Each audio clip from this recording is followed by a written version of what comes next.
दोस्तों, राष्ट्रीय जनता दल के लिए या यूं कहिए कि तेजस्वी प्रसाद यादव के लिए सबसे बड़ा बिहार विधानसभा चुनाव को लेकर जो चैलेंज है वो सीमांचल का इलाका होगा। कोसी सीमांचल की हम बात कर रहे हैं।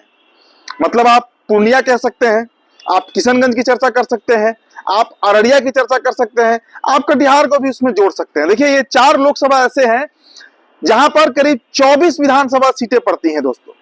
और 2020 में जो परिणाम आया था उसके बाद पूरी राष्ट्रीय जनता दल के लिए ये एक बड़ा चुनौती खड़ा हुआ था कि सीमांचल में उनका जनाधार लगभग समाप्त हो गया है। देखिए, हमने कल आपको खबर में बताया कि राहुल गांधी एक अलग तरह की तैयारी में बिहार आ रहे हैं। भाई, इतने बड़े नेता है, सबसे बड़े लीडर है कांग्रेस के, और 2 बार उनका बिहार दौरा, ये कोई सामान्य दौरा नहीं है।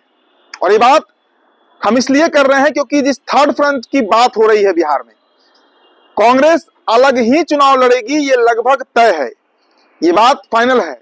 और जो थर्ड फ्रंट कांग्रेस बनाएगी उसमें हो सकता है कि AIMIM, हालांकि देखिए राष्ट्रीय स्तर पर दोनों पार्टियां अलग हैं, लेकिन बिहार में ये एक साथ जरूर आ सकती हैं।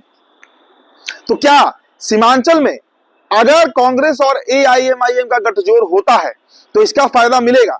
इस पर इस वीडियो में हम विस्तार से चर्चा करेंगे। 24 विधानसभा सीट के आंकड़ों पर बात करेंगे, वहां से कौन कौन पार्टियां जीती थी, कितने सीट राजद को मिली थी, कितनी सीट कांग्रेस को मिली थी, जदयू, बीजेपी, AIMIM, सबकी बात हम करेंगे दोस्तों।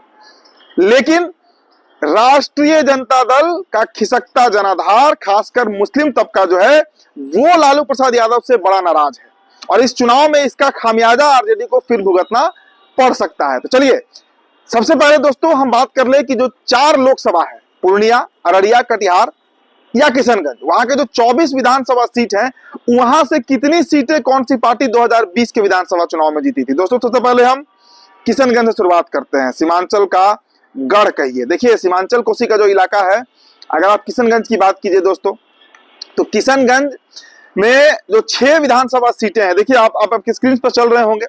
बहादुरगंज से देखिए मोहम्मद अंजार नियाम जीते थे AIMIM के, ठाकुरगंज से सऊद आलम आरजेडी के, किशनगंज से इजरौल हुसैन कांग्रेस के, कोचाधामन से मोहम्मद इजहार AIMIM के, अमौर से अख्तरुल इमान जो प्रदेश अध्यक्ष भी हैं AIMIM के, वे जीते थे। और 22 विधानसभा से सैयद रुकुद्दीन अहमद जो AIMIM से ही जीते थे। तो दोस्तों, जो 6 सीटें थी, इसमें 4 सीटें AIMIM जीतती है, 1 सीट कांग्रेस जीतती है और 1 सीट मात्र आरजेडी जीतती है, ठाकुरगंज की सीट। तो आप इससे आकलन लगा लीजिए कि अगर साथ में आ जाए कांग्रेस और AIMIM तो क्या गठजोड़ बन सकता है। चलिए, आपको अब ले चलते हैं दोस्तों पूर्णिया लोकसभा, पप्पू यादव का लोकसभा। चलिए, यहाँ की जो 6 सीटें हैं वहां उसका आंकड़ा आप देख लीजिए। कस्बा मुस्लिम बाहुल्य है, लेकिन वहां पर कांग्रेस जीती थी। बनमनखी कृष्ण ऋषि जीते थे बीजेपी के। रुपौली से दोस्तों बीमा भारती जेडीयू की जीती थी। जमदाहा से लेसी सिंह जेडीयू की जीती थी। पूर्णिया से विजय खेमका बीजेपी के जीते थे। कोरहा से कविता देवी बीजेपी की जीती थी। और दोस्तों, यहाँ पर इनके जो मुख्य प्रतिद्वंदी थे सभी के सभी आरजेडी के थे। आरजेडी पूरी तरह साफ हो गई थी पूर्णिया लोकसभा के इन 6 विधानसभा सीटों पर। अगला आंकड़ा देखिए दोस्तों, कटिहार की बात कर लीजिए। कटिहार विधानसभा के अंतर्गत जो 6 विधानसभा सीटें आती हैं, कटिहार से बीजेपी जीती थी, तारकिशोर प्रसाद। कदवा से शकील अहमद खान जीते थे कांग्रेस के। बलरामपुर से महबूब आलम जीते थे CPIML के। प्राणपुर से निशा सिंह बीजेपी की जीती थी। मनिहारी से मनोहर प्रसाद सिंह बीजेपी के जीते थे। बरारी से विजय सिंह जदयू के जीते थे। अब अररिया पर भी चर्चा हम कर ही लेते हैं, फिर आगे इस पर हम विश्लेषण करेंगे दोस्तों। देखिए, अररिया की 6 विधानसभा सीटें देख लीजिए। नरपतगंज से जयप्रकाश यादव बीजेपी, रानीगंज से अच्युत ऋषिदेव जेडीयू, फॉरबिसगंज से विद्यासागर केसरी बीजेपी, अररिया से अबिदुर रहमान कांग्रेस के, जोकीहाट से शाहनवाज आलम AIMIM के और सिट्टी विधानसभा से विजय कुमार मंडल भारतीय जनता पार्टी से जीते थे। तो अब आपको आकलन होने लगा होगा कि 24 विधानसभा सीटों में करीब 17 विधानसभा सीटों पर आरजेडी लड़ी थी और मात्र 1 सीट जीती थी। मात्र 1 सीट ठाकुरगंज से सऊद आलम जो है वो जीते थे।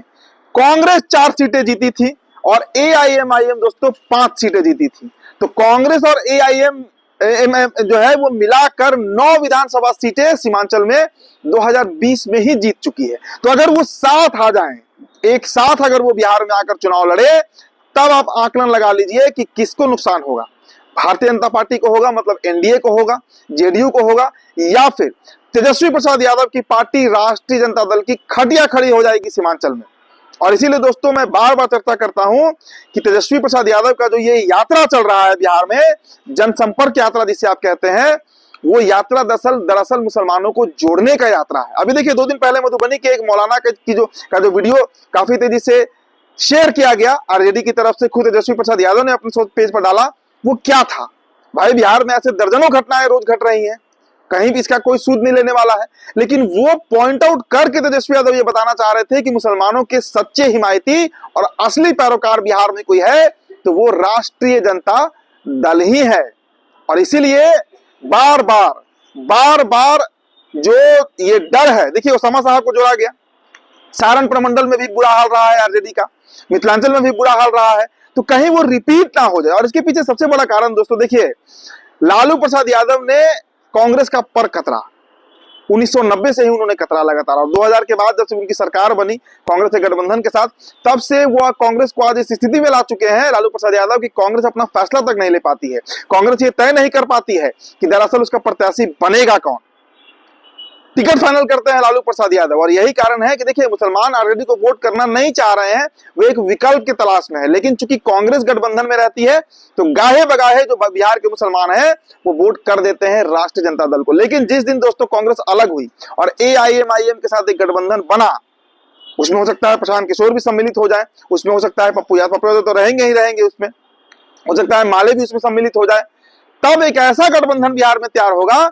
जो राष्ट्रीय जनता दल की खटिया खड़े कर देगा। और देखिए ये बात हम दावे से कह सकते हैं, क्योंकि आप खुद सोचिए कि तेजस्वी प्रसाद यादव सैकड़ों सभा कर रहे हैं, रोजाना उनका 2-4 सभा हो रहा है, 5,000 10-10 हजार की भीड़ जुट रही है, लेकिन वहां पर आपको कोई नेता दिखता है क्या कांग्रेस का, कोई नेता दिखता है क्या वाम दल का? नहीं दिखता है। और इससे आप अंदाजा लगा सकते हैं कि तेजस्वी यादव ये बात समझ चुके हैं कि राहुल गांधी मुस्लिम, दलित और सवर्ण का एक लॉबी तैयार कर रहे हैं। एक जमीन जो खोई हुई जमीन है, जो विरासत रही है कांग्रेस की बिहार में, उसको पुनः स्थापित करने के लिए राहुल गांधी का ये दौरा हो रहा है। अब जगलाल चौधरी के जिस सम्मेलन में वो पहुंचे थे, जिस जयंती में वो पहुंचे थे, उससे आप अंदाजा लगा सकते हैं कि दलित समुदाय को कांग्रेस के साथ जोड़ा कैसे जाए, साथ ही साथ मुसलमानों को जोड़ा कैसे जाए, इसके लिए एक पूरी रणनीति पर कांग्रेस पार्टी जो है वो काम कर रही है। और यही सरदर्द तेजस्वी प्रसाद यादव के लिए आने वाले विधानसभा चुनाव में बनने जा रहा है।